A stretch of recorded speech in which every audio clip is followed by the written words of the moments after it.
Tattoo বানানো হলো। আমি বানাইনি, বানালো হচ্ছে আমার বর। অনেক দিন ধরে ইচ্ছে ছিল একটা ট্যাটু বানাবে।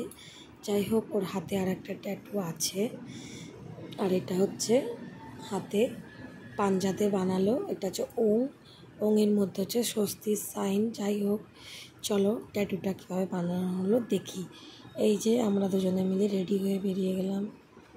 এই যে হেলমেট নিয়ে দুজনে মিলে এসছি।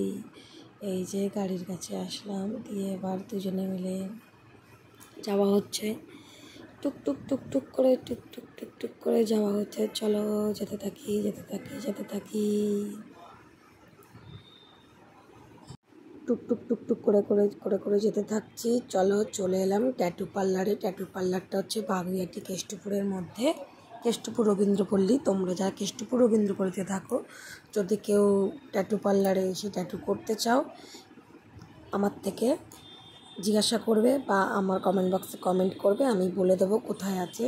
চলো পার্লারের ভেতরে চলে আসলাম। আমার বর বসে পড়েছে, ট্যাটু করতে শুরু করে দিয়েছে। যিনি ট্যাটুটা বানাচ্ছিল ভাইটা খুব ভালো, খুব ভদ্র ব্যবহার আর খুব সুন্দর হাতের কাজ। আমার বর একটুও ব্যথা পায়নি।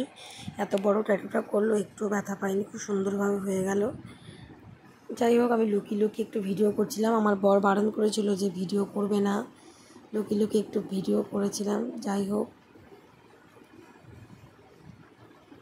ভিডিও ভালো লাগলে লাইক করে দেবে। আচ্ছা চলো দেখে নাও ট্যাটুর ফাইনাল লুক, কীরকম ট্যাটু করলো, কী ট্যাটু করলো। আমিও একটা ট্যাটু করবো, আমার ইচ্ছা আছে, কিন্তু এখন না, কিছুদিন পর, কারণ আমি ভয় পাই এই জন্যই। যাই হোক, ট্যাটু রেডি। বলবে কেমন হয়েছে। খুব সুন্দর হাতের কাজ। এই ট্যাটুটা আমরা একজনের হাতে দেখেছিলাম ফোনে, সেটা স্ক্রিনশট নিয়ে গিয়ে ওনাকে দেখিয়েছি, একদম সেম টু সেম করে দিয়েছে। কালার ঠালার দিয়ে দারুণ করেছে, খুব সুন্দর। ভিডিও ভালো লাগলে লাইক করে দেবে।